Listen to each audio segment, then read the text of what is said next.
Hey, good morning, everybody. It's Wednesday, July 22nd, 2026. I, of course, am Hammer, founder of Hammer Solutions, home of great products such as Originator, Success, Grab and Go Social, and Rate Sensei. I got to take a drink.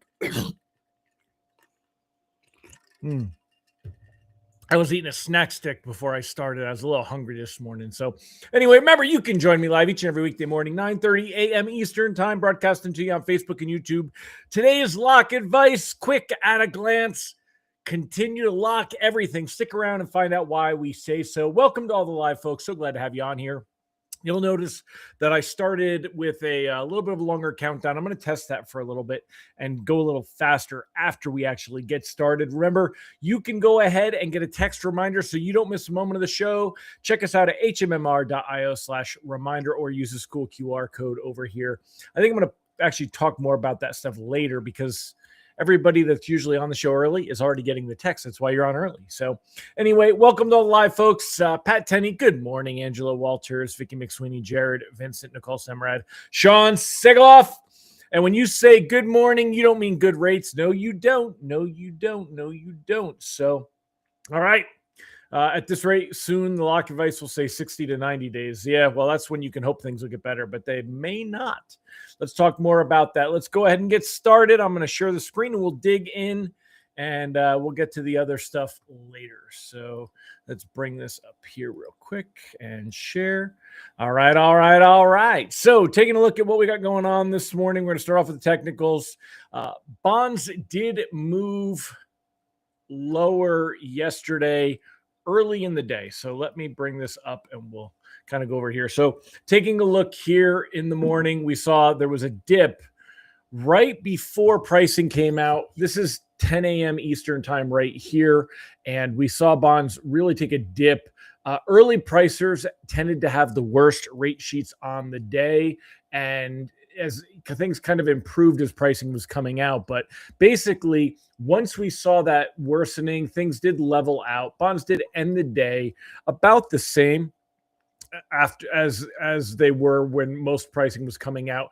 Lenders that priced early in this kind of divot here, a lot of them did reprice better. There was a handful. There was probably about 6 or 7 reprices better. And it was surprising because you're like, why would you reprice better when bonds are not improving at all? And it was because a lot of them had priced, basically early when we saw a really, really deep dive with bonds, and they were probably pricing it very conservatively, thinking we'd see some snowball selling and that things would probably get worse. So that's kind of what happened yesterday and where things were. As far as today goes, rate sheets very likely they will be worse than what we saw yesterday. Yesterday was 6.75.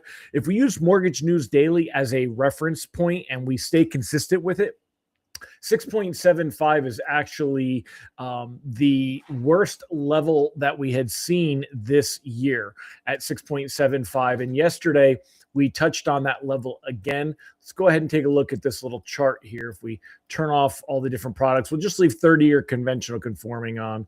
We'll shrink the window here. And you could see that back in here in May 19th was when we saw 6.75 before. And we saw it again on July 13th. We saw it again yesterday, July 21st. But guess what? Guess what today is? Today is the worst rates of the year day. We are going to see rates that are going to be worse than 6.75 as bonds this morning currently down 9 basis points on the morning, worse than what we saw yesterday when most lenders were coming out with pricing. So rate sheets are going to be worse. New highs for the year. Yippee and yay. 10-year treasury yield, the high that we've seen for the year was 4.67. 4.67. Right now we are at 4.64. 4.64. So we are not yet there, but very close to testing the worst levels of the year. And I think it is very likely we see that broken. Reprice risk on the day is moderate. There's no economic data to pay attention to. We knew this was going to be an extremely quiet week with economic data. Everything that we're seeing here and all the worsening is going to happen. It's going to trigger off of what's going on with oil prices. Oil prices just going up, up, up, up, up. You can see that right here on the chart. Again, not yet at the worst levels that we've seen during this whole Iran conflict. However, going up, they were at 99 or at 95 bucks this morning, dropped a little bit, but I don't think that's going to hold for very long. I think that'll continue to move up from here. So reprice risk on the day. If we see oil prices continue to rise higher, generally we're going to see bonds get worse and rate sheets get worse with them. There's no other economic data for the day. As far as the rate outlook, I mean, we want to be locking in loans because everything is just getting worse. So I'll throw it at the bottom here.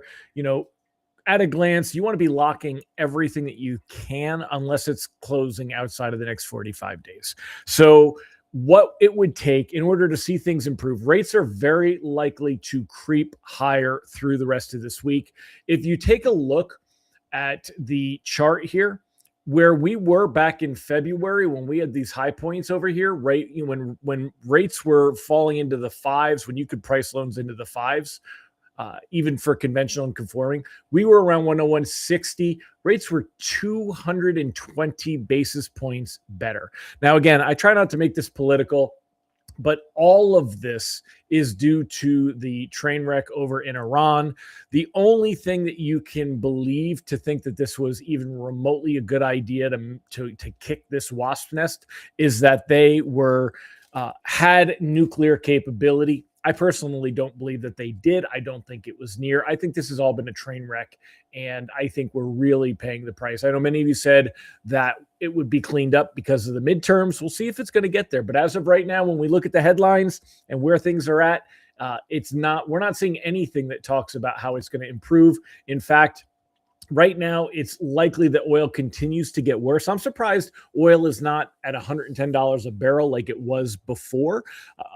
A part of that reason is that there's less use. We've seen cutbacks in China, and the U.S. is increasing oil production. There's been things like that. But now you've got the Houthis threatening the strait that is over in the Red Sea. It's called the what was it called? It's on one of these on here. I put it in my morning lock advice. It was like El Madu something here, straight. Let me see if I have it on one of these. I think this one. Here it is. So it is the Bab el Mandeb Strait. The Bab el Mandeb Strait. So basically what was happening is that oil's not getting through the Strait of Hormuz. So Saudi Arabia was looking to get more oil through the Red Sea and come this way. But in Yemen, you've got the Houthis, and the Houthis say, no go, we're going to attack ships that come through there. This is going to drive oil prices up, and it's not likely to help. Now, next week, we got the Fed meeting. I think the Fed's going to be hawkish. Take a look at the Fed stuff here real quick. Look at the expectation a week ago. Again, we had some lovely economic data come in a week ago. You had inflation data that came in better than expected, and it shined a rosy picture on everything. We saw an overreaction in markets. They were way too optimistic because of that inflation data. And a week ago, the expectation that the Fed would leave rates at the 3.5 mark. This is for December. I'm all the way here in the December meeting. This was all the way up to 30%. Now, of course, that means markets are pricing in a 70% probability there'll be at least a rate hike, but it was still 30% probability that rates would remain the same. That has now dropped back down barely above 10% and will probably disappear altogether. When you take a look at what we see for next week, markets are even a week ago, they were pricing in a 90% expectation that rates would remain the same heading into next week's meeting. That has fallen back down to about 73%. So it's still not likely. Markets are not pricing in a high likelihood that we're going to get a rate hike at next week's Fed meeting. And it's not likely that we will get a hike at next week's Fed meeting. However, it is increasing. And when you get to the September, that one becomes a lot more. Don't you knock over my drinks here, Ms. Sophia. That becomes a lot more likely. You could see a week ago that it was a 50% probability that rates would remain the same in the September meeting. Now that has fallen to 28%. Markets are pricing in that we will see our first Fed rate hike by the September meeting. So that's kind of what's going on right here. And that's why when we look at where the rate outlook is for 15 to 30 days, Rates will only improve if a ceasefire with Iran resumes and if oil starts flowing again. We need to see the tankers moving. Even if that happens, rates are not going to drop much. We're probably going to see rates move higher before they move lower. So the best case scenario is that rates hold where they're at now at these levels in the 6 5/8 to 6 3/4 area. Don't you remember the good old days when we were in the low sixes? I think we're going to see sevens. I know that you're probably already quoting some sevens. If you use Optimal Blue and you look at their rate, these are locks. It looks like a lot of people are still probably paying points, or the Mortgage News Daily rates are a little bit higher than what are really out on rate sheets. But I think we're going to see the worst pricing. We saw it back here, May 19th. The locks are coming in at 6.63, and they're coming in 6.56-ish right now. I think we'll be at the 6.75 mark. In a couple of weeks, I think you'll be looking at Optimal Blue, and you'll be looking at that. So keep that in mind as well. Not good, my friends. Not good. Not good. So let's go ahead and let you guys have some say. Remember, if you would like to join me live each and every weekday morning, make sure you sign up and get a reminder so you don't miss a moment of the show. We've shortened it. I don't want to be on as long as I have been. So hmmr.io/reminder, or use this cool QR code. Also, don't forget to sign up for our written lock advice, www.ratelockadvice.com. I send out an email each and every weekday morning. Make sure you get that. Also, our text alerts, www.ratetextalerts.com. Protect your pipeline. Also, make sure you're not left in the dark. If you're not, spending money on one of the expensive services, you at least want to know, how are things ending for the day? We send out a morning text. We send out an afternoon wrap-up text. You want to make sure you know where things are at. So sign up for our text alerts at ratetextalerts.com. If you want some help generating business, don't forget that's what we do at Hammer Solutions here. Check out originatorssuccess.com. Find out how we can help you get loans from Google and social media. Go ahead and check out Grab and Go Social. That is less than $100 a month. You can give it a try for $7 for your first month. Go to grabandgosocial.com and go and check that out. Let's see what you guys have to say here. Ron Siegel said lenders are getting fat. The spread has grown to 2.11. We were down to 1.9. Historically, the spread is 1.79. If you're talking the spread between mortgage-backed securities and the 10-year treasury yields, I think what you're talking about there.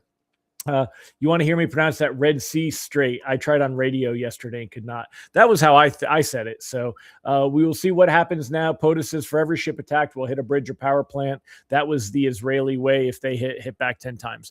And this will escalate everything. So, at the end of the day, it doesn't look like anything's going to change anytime soon. Does anyone really believe Warsh will allow rates to hike before an election during his first 6 months as Fed chair? You know what? I really have to wonder, because Trump, he wings things out back and forth and back and forth and back and forth. And who knows? You hit the nail on the head. You're talking a September rate hike, and the only one meeting that would be worse than that is the October meeting. So, and Sean said, I missed, what did Ron say today's day was? I need something good like Bacon Day or Scotch Day to balance off the rates. Let's see. What did you say today was, Mr.? He didn't. I know, because I haven't been hitting it. That's why. So tell us what it is today, Mr. Ron Siegel. Rob Wilson says every day is Bacon and Scotch Day. It is these days, y'all. It's, this year started going into February. It looked good. I can tell you this. We do have originators getting loans from Google and social media. So plugging it, baby. Hey, Deb Dickinson, you're late, but we love you here anyway. Ron, what is today? Give us the national, today is whatever day. Tell us what it is. Sophia wants to know here. Right, Miss Sophia? I need a camera that shows what you guys, I need a cat camera so I could just pan to you guys. National Hammock Day. There you go. So it's a day to go and get rest. National Hammock Day. How many of you own a hammock, by the way? I actually do own a hammock. I don't use it that often. It's not a permanent. It's one of the ones I keep it in the Jeep. It's like in that theory, like a Jeep commercial where I could take my Jeep and drive it off somewhere into the woods and put up my hammock. But I don't really use it. And when I've gone camping, I know people that sleep in a hammock when they're camping so that they don't have to sleep on the ground. I don't know that I could sleep on a hammock. National Peanut Fudge Day. What is that one? I don't know what Peanut Fudge is. Kathy Jensen has a hammock. You go, Kathy.